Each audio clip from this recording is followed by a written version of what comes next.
children. What I found interesting was she got blamed for everything, not him. No. Even till this day, they protect him. Yeah. He has caused more damage to my family than I can say. Just and what it's like to see your grandchildren being hurt. Nobody wants to deal with the fact that he sexually abused them. So, and they're terrified. My grandchildren are absolutely terrified of this man. He's their father, but they're terrified. But I made a decision, this is part of my traveling, was that until they put him in jail, don't talk to me. They're not 4 years old anymore, they're all over 20. And I said, you see the man he is, and you see what he's going to do to your children. So I'm out of this. It's your responsibility from now on. You put him in jail, because if it's not you or your children he's abusing, he will find somebody else to abuse. Sure. So now it's your responsibility. I've had it, until you decide to deal with your father. You can find another grandmother. I'm out of this. I don't want to talk to you. I want nothing to do with you. Nothing. Because one granddaughter was, she wasn't even born. This is my great-granddaughter, Alea. Her mother had the baby at home. And she just finished having the baby. The baby was 20 minutes old. And bang, bang, bang on the door. The police came banging into her home. She's got blood on her. She's got the baby. She has the midwives, right, that are there to take care of her. And it's like they're yelling at her, get up. They took the baby from her. What? The baby nearly died on the way to the hospital from shock. Okay. The baby was feeding.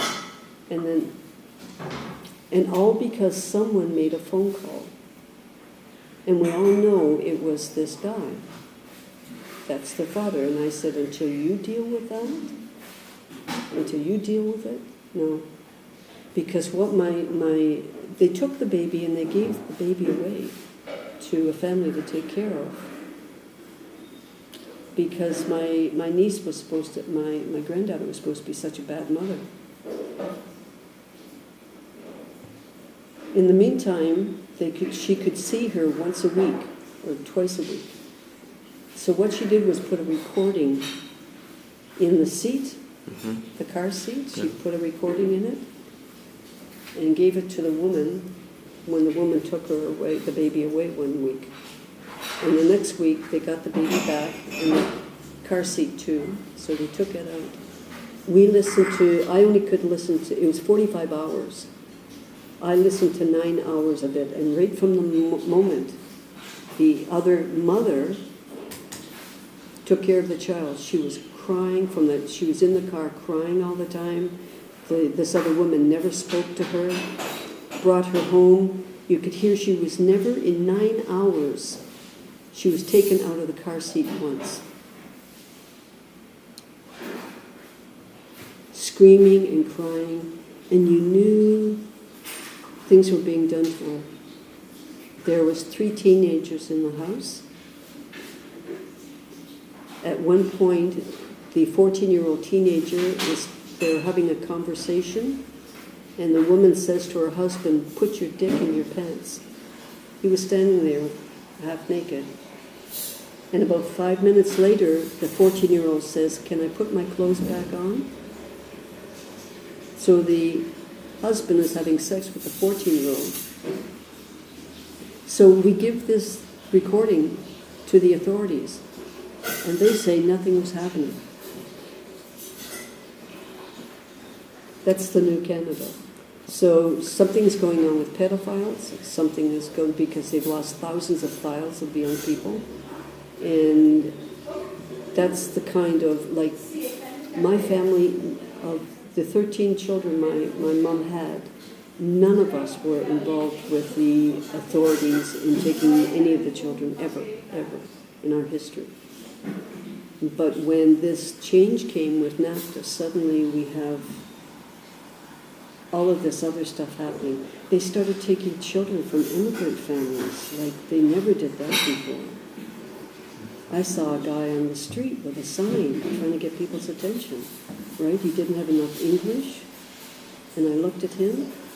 I thought, what's going on with you? And I went over to talk, and he was telling me, all that has to happen for them to take a child is if a husband and wife have a fight, and somebody hears about it, then the police come. If they think that the man hit the woman, or the woman hit the man, they take the child.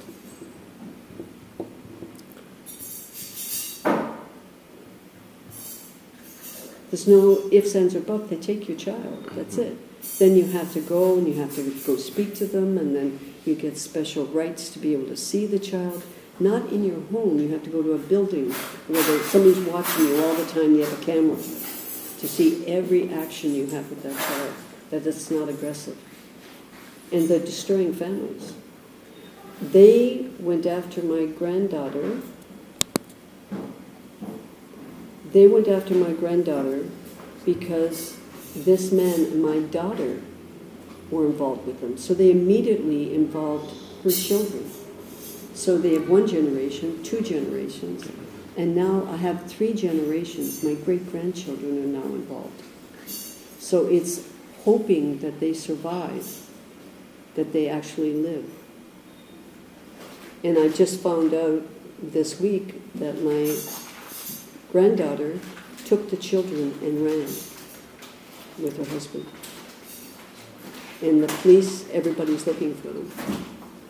Because there's no end to it. Okay. As soon as they get involved in your life, they won't let go. They knew when she went to the hospital, they knew when she went, no matter what she did, it was like they had eyes on her all the time.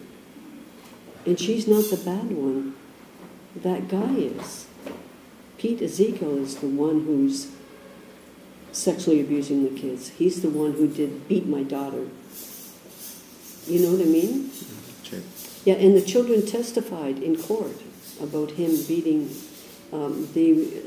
one of my grandson. He told them he put her head in a bucket of dirty water and tried to drown her. And then the police would come to the door. He knew the police because this was his town, and they went to school together, so the police just walked away. And my daughter's there, filthy hair, she'd been beaten, didn't do a thing to her, for her, help her, anything. And that's, so it's a whole different world than I grew up in. And that's what's happening now for the last 20 years. It just is getting worse and worse. And what we're seeing today, and it's so good, is that once again it's the indigenous people who are rising up. Okay. And they're being an example to all of us, and they've said it for years. We're just not fighting for us. We're fighting for you. Because when things change for us, your life will get better too, and they're right. It's colonialism. It's this idea that the British descendants that live in Canada, just like in Mexico, right?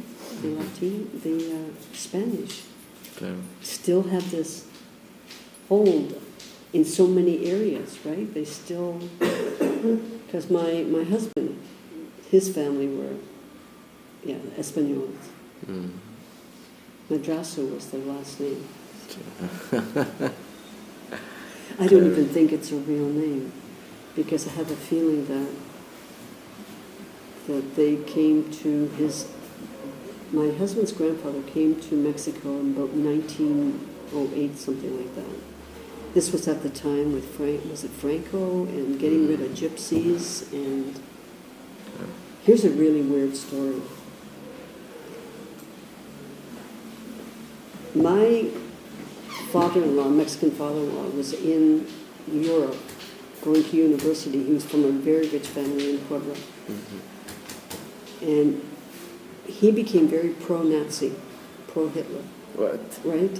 He actually took back Nazis to Mexico and hid them in Aguascalientes. That was his girlfriend's home. He didn't take them to Puebla. And so you have a whole generation, he dies, you have a whole generation, And one of his grandsons wants to know the family history. And he's digging and digging. He's going to the archives in Mexico City. He's all over the place. He goes back to 1805 or something, 1803, in Spain. Okay. And then he wants to know what's before that. Finds out that they were Diaz in Spain, but they came from Israel, and their name was originally Katz. They were Jews. Okay, look. So here he was, killing his own people and never knew it. You should see the family. They don't know what to think. Because they asked me, what did you think of Hitler? And I said, the grandfather asked me that. Manuel asked me, what do you think of Hitler? And I said, well, what he did was wrong. He said, do you think that he was the second devil or something apocalyptic? Satan? And I said, no. I said, Satan is Satan, but what he did to people was wrong. What he did to the Jews was wrong. But he never told me. When I went to Mexico during this time in Canada in the 2000, late 1999, November, I went to Mexico, and I stayed in their home. And they had German music playing, like he's getting older, right? His German programs on. I was ready for him to walk into the room and go, hi, Hitler, in a uniform like that. It was really weird. They were both getting older. They had these plastic tables in the living room and pretending that they were in Paris when they were young. Just, okay, sure. Mon ami. Claro. It got to be strange.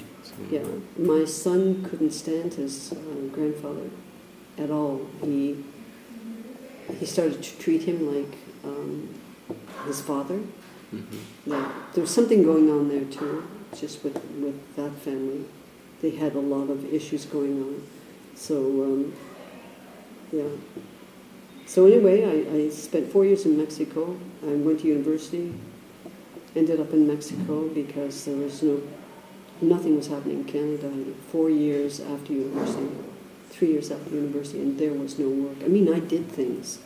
Okay. I went to a factory and unplugged a nut from a bolt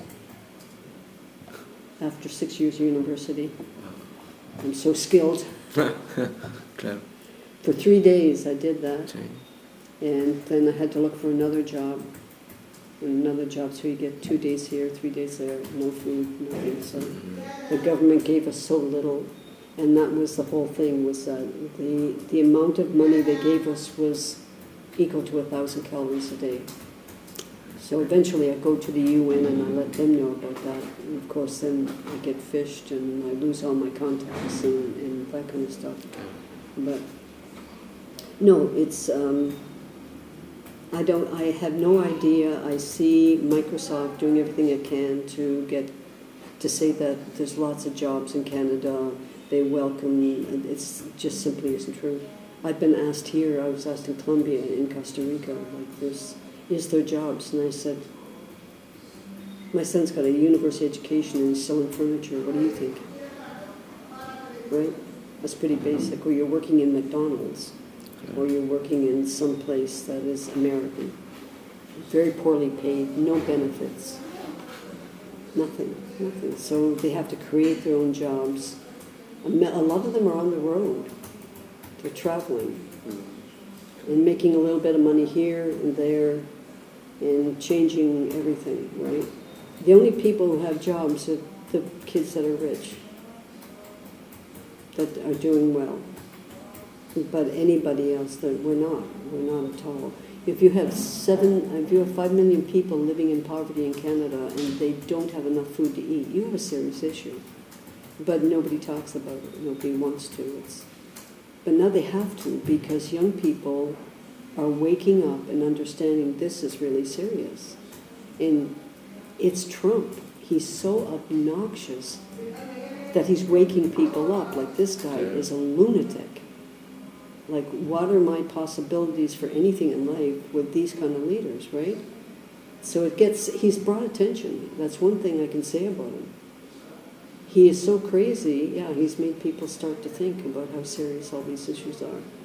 But right now, I mean, there's blockades of roads, railway stations, and you're getting photos on Facebook of buffalo standing in the road, and now they're saying even the buffalo have joined the boycott.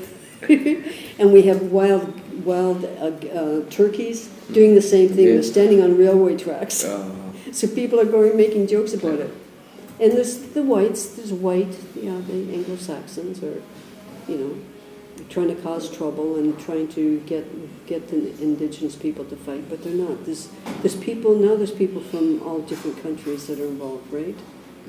They're seeing that what the Native people are doing is the right thing, and being part of it, and that's what we need. We need everybody to join together, because this. I mean, it's ridiculous. I have to travel because I can't afford to stay in Canada. If I stay there just isn't the food I would have to eat is out of cans.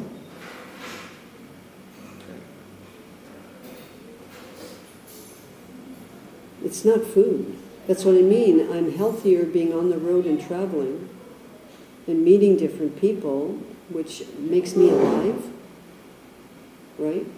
I need 5 or 6 things to do at the same time, but I can't with my leg.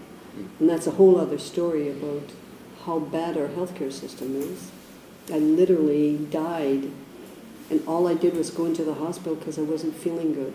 And they said, well, it might be like a slight heart attack. And then the doctor gets his hands on me. He doesn't read my chart. He has to read that. Takes me in, operates on me. I said, before he took me in, you can look, but do not touch. You just see what's going on and come back to me. He didn't. 4 operations later, I lost 48% of my blood. I died. They put me on, in a coma? To hope to hell to get me to live, because now they notice I actually have family. They thought I didn't dress up, right? I don't need that stuff, right? So they thought I was really insignificant, and that particular hospital has a lot of homeless women I worked with. So they just thought I was another one of them and insignificant, and then my family starts coming, one after another, grandchildren. My granddaughter stayed in the hospital with me, and one of the nurses came and said, you know, you should take her out to dinner or do something with her, because when she gets up in the morning, she walks down the hallway, you better treat my grandmother with and she talked. She's a big girl. You better treat her right. The hospital was so bad. I asked the nurse, why are you washing me with cold water? She said, because it takes 30 minutes to get the hot water. This is supposed to be a state-of-the-art hospital in Canada. So you have a doctor who I think, right now with the changes, most of the hospital staff are working 12 hours a day. I think the people who clean it, yeah, they can do, you work 12 hours a day, so you only work 4 days or something. So you put, instead of 8, you work 12. That's how the Americans have changed the system. They've changed the hours, because we used to have to work 12 in 1966, then we got changed to 8, plus holidays. Now, basically, they give you a little bit for your holidays every paycheck, instead of when holiday time comes, you have $1,000 or something to spend for your holiday. Now there's nothing. Because I noticed my son, he would take 3-day holidays. We never did that. No, we had 2 weeks that you could have for holidays. You work 1 year, the next year you get 2 weeks, and then you get that for a number of years, and after a certain number of years you get 3 weeks, then 4 weeks. So by the time you've worked for 30 or 40 years, you've got a good holiday, right? This is for just ordinary workers. If you work for other companies, you may get more, but all of that's gone. The chances of getting a half-decent holiday anywhere Like when my son worked at a place in Toronto, he had to ask for extra days, as if they're doing him a favor, Okay. and all the laws are being really broken. They're just ignoring. I met a businessman when I was doing surveys. I had the opportunity to go from, housing is so bad in Toronto that the social activist group have this cockroach award they give every year to the worst landlord. Oh, that's funny. It's good. So, So they were doing this survey to see in this particular area, so we could talk to people and how were they doing. So there was people from India, from Iran, Iraq, Romans from Central Europe. They were being, in Czechoslovakia I think it was, or Romania, they were murdering them. So Canada took a bunch of them in and had the opportunity, you go in and you just ask them questions. To, you know, like, do they take care of the building? Do they do this? Do they do that?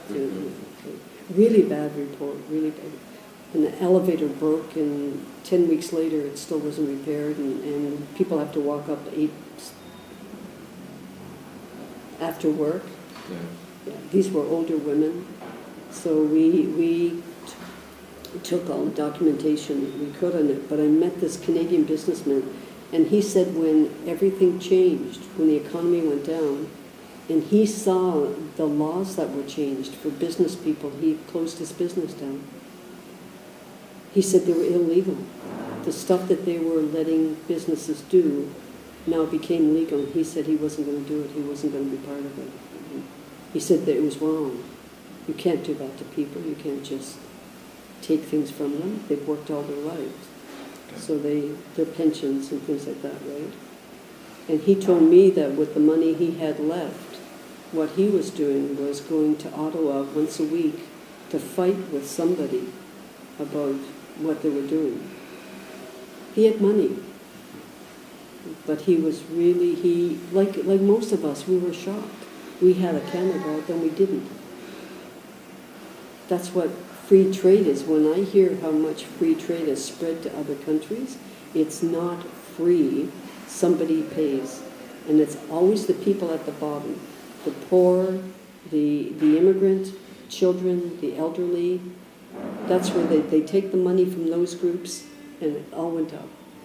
In Mexico with NAFTA, in the first 5 years, in all 3 countries, poverty went up by 20%.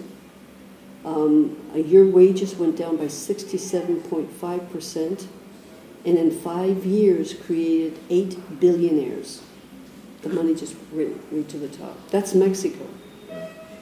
And I always listen to them because they're really good research, really excellent research.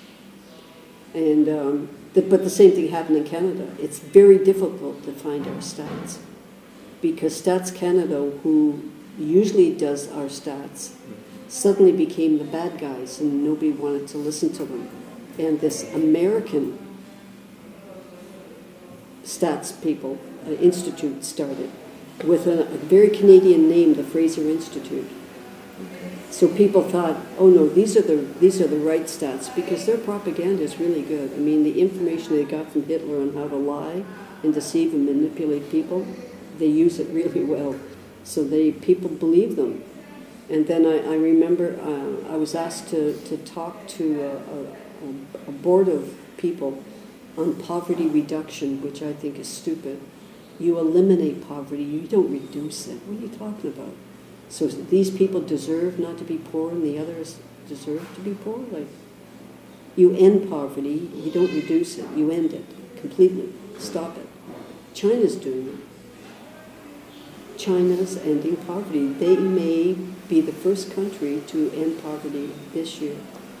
And that's because the wealthy were willing to give up their privilege and go and help others with their expertise. And one guy did it for 4 years in a small village, and affected the entire area until everybody's wages went up, the food, taking care of the land too was part of it, right? You can permaculture. Have you heard of that? Yeah. Mm-hmm. Using permaculture and changing, well, getting the land back to where it was, right? Okay. Yeah, because we've cut down trees for firewood and stuff like that, and then you start destroying the whole biosphere idea. But yeah, they're doing that this year, and I saw a really good documentary on a man who was in China, and he was looking at permaculture, and he took a picture, and you could see the first year. It was all brown, way in the background. The mountain was brown. There was nothing on it. Like, it was really bad. He showed how destitute the land was. Only 5 years later, he goes back and it's all green. The town is buzzing with the market because they've all got food. Okay. The children are all going to school because they all have money now to send them to a school. It changed everything completely. And people were eating. Actually had food to eat and sell to a main market. So poverty isn't hard to change. But in a country like Canada, from the British Empire, I wish I could find some of my notes from when I was in the